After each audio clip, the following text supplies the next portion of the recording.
Olá, pessoal. Meu nome é Vanus Comunique Portugal. Eu sou enfermeira de formação e tenho especialização em saúde do trabalhador. Hoje nós vamos conversar um pouquinho sobre biossegurança no bloco cirúrgico, falar um pouquinho sobre boas práticas de biossegurança para evitar alguns acidentes e falar dos riscos que mais acometem os trabalhadores que trabalham dentro desse ambiente de bloco cirúrgico. Vamos lá?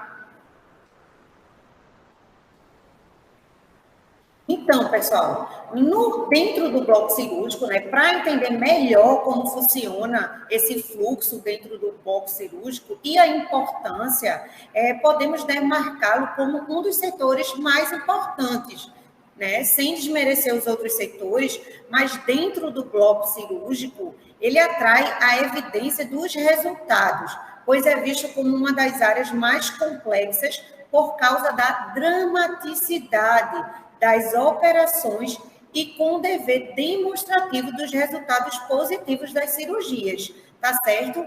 Lá dentro do bloco cirúrgico, o risco que a gente mais pode citar é o risco biológico, que os funcionários dentro do bloco cirúrgico, não só os funcionários que trabalham ali dentro, mas os funcionários também que circulam dentro do bloco, que são de outros setores e entram no bloco cirúrgico, eles ficam expostos a fluidos corpóreos, eles podem estar manuseando alguns artigos, superfícies contaminadas, que aí sim a gente tem que ressaltar essa prática de biossegurança. E o que é essa biossegurança dentro desse bloco cirúrgico? A gente pode definir essa biossegurança, né, como um conceito, um conjunto de práticas, de procedimentos usados para lidar com as amostras infecciosas, as culturas de organismo e esses resíduos potencialmente maléficos à saúde humana, que são gerados pela própria atividade médica ou que pode também estar presente naturalmente nesses serviços, certo? E quais os riscos que fica dentro dessa estrutura do bloco cirúrgico?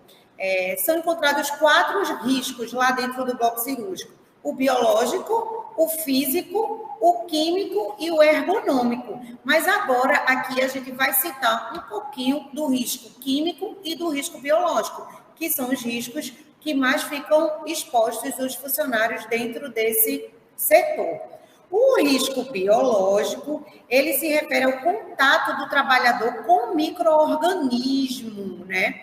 E ele se refere ao contato desse trabalhador diretamente, né, exposto a esse risco, com fatores biológicos. E a gente pode citar algumas doenças que esse trabalhador pode estar adquirindo e exposto a esses riscos biológicos. Esses riscos podem ser bactérias, fungos, protozoários, e a gente pode citar algumas doenças que são bastante preocupantes, como tuberculose, hepatite, rubéola, escabiose e também o vírus do HIV, tá certo?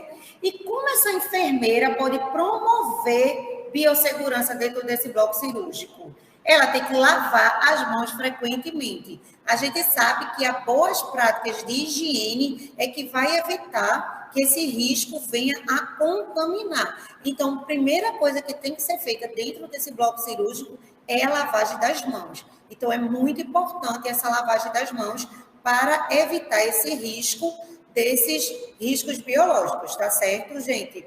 E o que é importante não é só lavar a mão, mas a lavagem adequada das mãos, né, que depende do tipo de procedimento que cada hospital vai expor para o funcionário, treinar o funcionário. Então, você tem que seguir o protocolo do hospital para esse tipo de lavagem das mãos. E aí, o que se precisa para que o serviço de limpeza hospitalar seja eficaz e eficiente? O que é que a gente precisa? O que tem que ser feito para que seja eficiente essas boas práticas de biossegurança? A gente tem uma NR32, que é a norma regulamentadora do Ministério do Trabalho, que aconselha que, antes de tudo, haja capacitação para esse profissional. Esse profissional, para botar em prática as boas práticas de biossegurança, ele precisa ser capacitado continuadamente, não é só na admissão dele, mas em todo o processo de trabalho ele precisa de capacitação.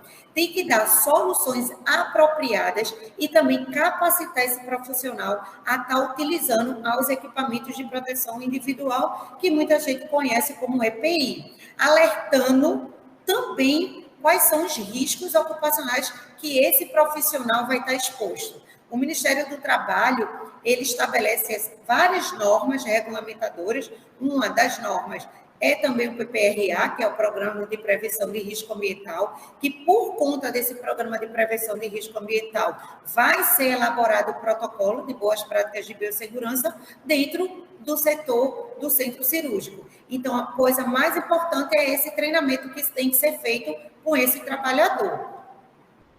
Vamos lá.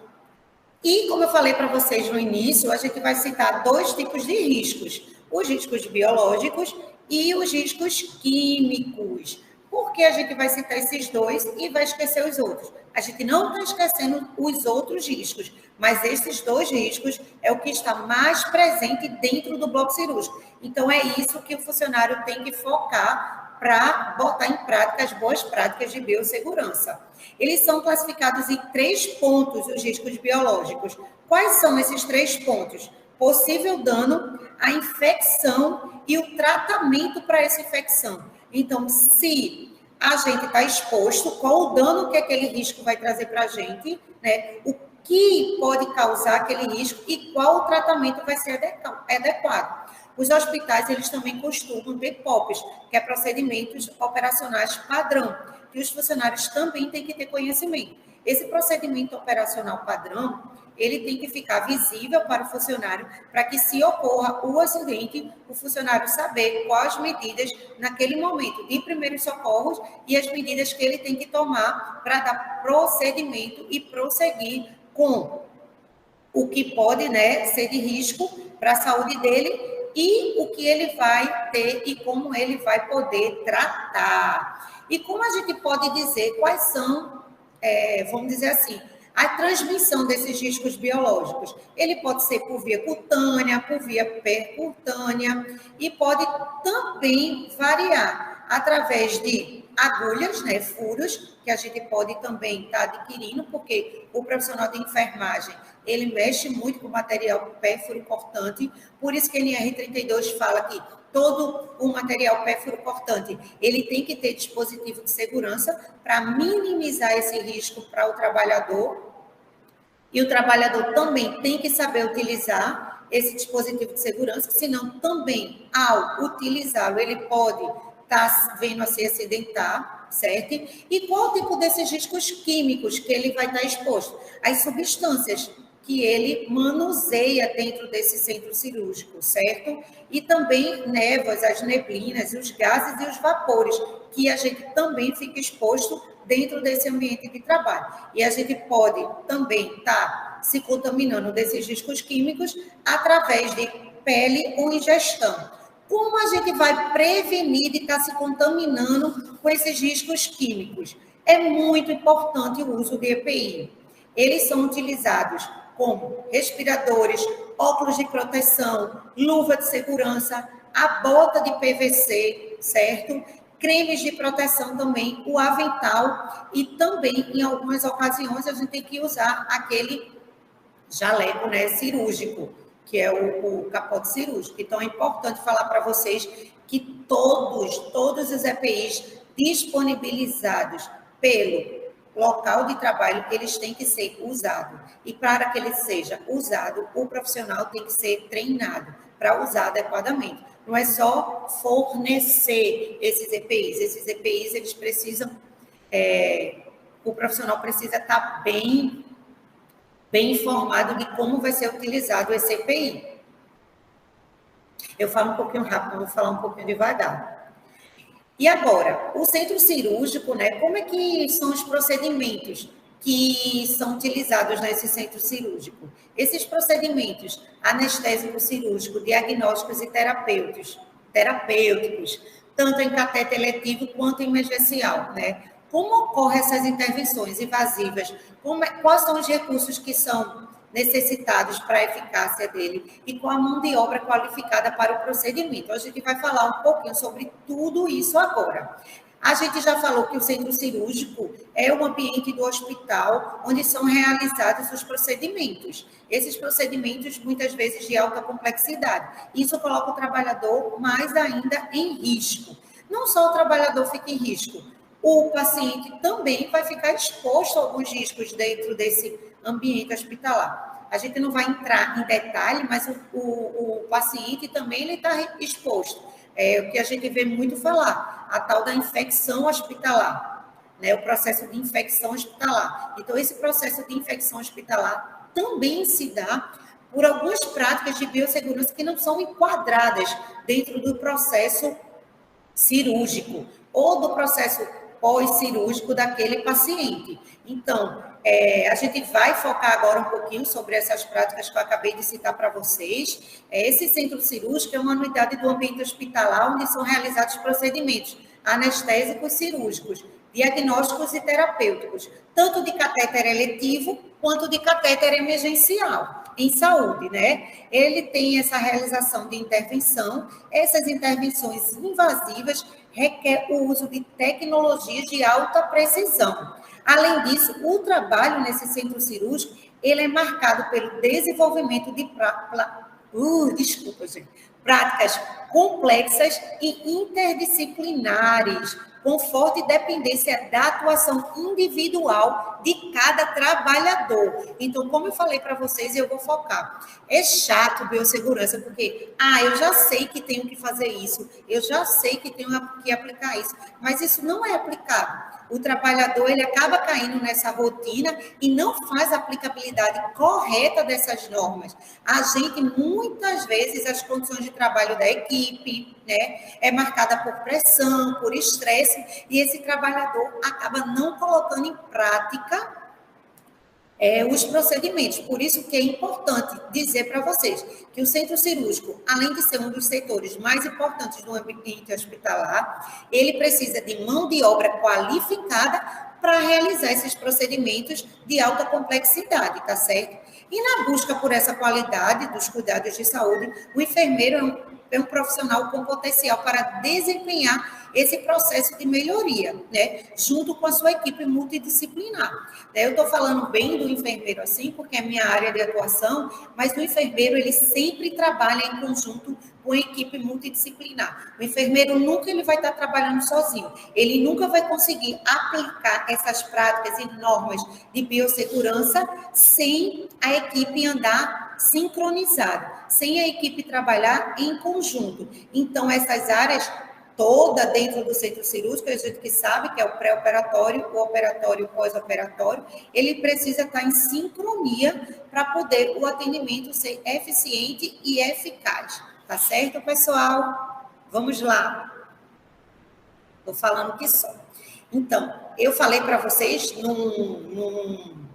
no slide anterior, né, sobre as infecções hospitalares. A gente vai ver um pouquinho agora sobre essas infecções hospitalares, né? Essas infecções sempre representam um agravo clínico de maior impacto, né? Ele pode ser de origem hospitalar, quando o paciente está lá internado, né, está lá fazendo a intervenção dele na internação, ou na alta comunitária. Essas infecções relacionadas à assistência da saúde, que a gente pode chamar, e algumas pessoas também reconhecem elas como IRAs, elas são determinadas pela susceptibilidade do paciente. A transmissibilidade, o contato direto e indireto, os aerosóis, as secreções, a poeira e vários fatores mais podem estar relacionados a essa infecção. Como eu falei para vocês, não é só o funcionário que fica exposto a esses fatores de infecção dentro desse centro cirúrgico. O paciente, ele também fica exposto.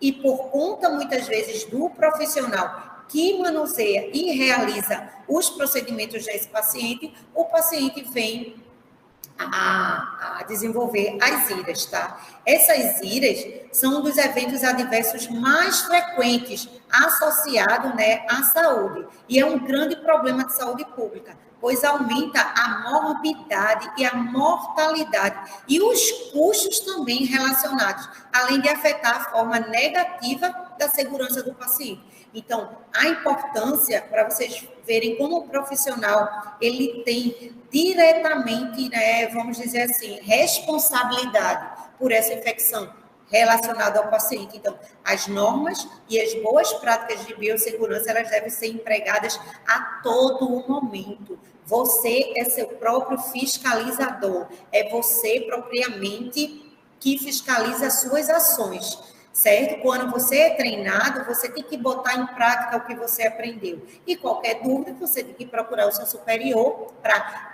ajustar aquele procedimento e aquelas normas que você está fazendo. A gente pode citar como exemplos de infecções, são as infecções dos sítios cirúrgicos, como também algumas pneumonias hospitalares, pneumonias associadas à ventilação mecânica, infecções do trato urinário associado a alguns catéteres e também a infecção da corrente sanguínea. Então, a gente pode ver que essas infecções que eu acabei de citar para vocês são infecções totalmente ligadas a procedimentos de responsabilidade da equipe de saúde. Então, isso a gente tem que ficar bem atento. Outra coisa importante, diretamente ligado à biossegurança, o lixo que é descartado, a forma que esse lixo é descartado, os micro-organismos que estão presentes naquele lixo, capazes ou não de originar algum tipo de infecção, ou algum tipo de toxicidade no corpo humano. Então, é muito importante também, não só o cuidado com o procedimento, mas o descarte desse material que foi utilizado para o procedimento. Esse material, ele é potencialmente infectante. Então, a equipe de saúde também está responsável desse descarte desse lixo. Então, é importante falar que dentro desse lixo vai estar fungos, vírus, bactérias, parasitas, toxinas e fatores responsáveis. Esses fatores, né, são responsáveis por estar contaminando. Quem manuseia esse lixo? Quem descarta esse lixo? E muitas vezes a pessoa que vai ser contaminada não é o trabalhador que está ali diretamente descartando esse lixo, é quem faz o manuseio e transporte desse lixo, que também é responsabilidade nossa saber realizar o descarte adequadamente. Fugiu a palavra, mas agora eu lembrei. Adequadamente. E essas boas práticas de biossegurança, o que é que a gente pode falar? Eu falei para vocês muitas coisas que vocês já sabem, já estão cansados de saber, mas às vezes, por essa correria e essa praticidade do procedimento, a gente acaba deixando de lado. Como é importante o trabalhador botar em prática tudo que ele sabe, tudo que ele aprendeu. Seja ele aprendeu através dos treinamentos do hospitalar, ou aprendeu dentro de uma universidade, dentro de um curso técnico, mas essas práticas elas têm que ser adequadas para minimizar os riscos dos trabalhadores, minimizar os riscos do paciente também. A gente tem que lembrar que a gente é responsável por tudo isso, né? Nesse sentido, os prestadores dos serviços de saúde do centro cirúrgico, por estarem nesse local do hospital, que é de grande complexidade, devem estar atentos a realizar suas tarefas, a fim de evitar possíveis acidentes de trabalho. Os profissionais do centro cirúrgico e outro fator muito importante, que eu falei um pouquinho na aula passada, que a gente fez no outro vídeo, é sobre a central de material de esterilização, que ele está totalmente ligado ao centro cirúrgico. E a gente fica exposto diariamente a esses riscos, seja eles físicos, químicos, mecânicos, ergonômicos e biológicos. Se você ainda não leu, leia a NR32. Olha para ela com outro olhar. Não pensa só em você, pensa no próximo. Pensa o que você pode fazer para minimizar e muitas vezes salvar a vida daquele paciente. A gente se encontra na próxima aula. Obrigada, eu espero que eu tenha contribuído um pouquinho para vocês nessas algumas normas de biossegurança. Tchau.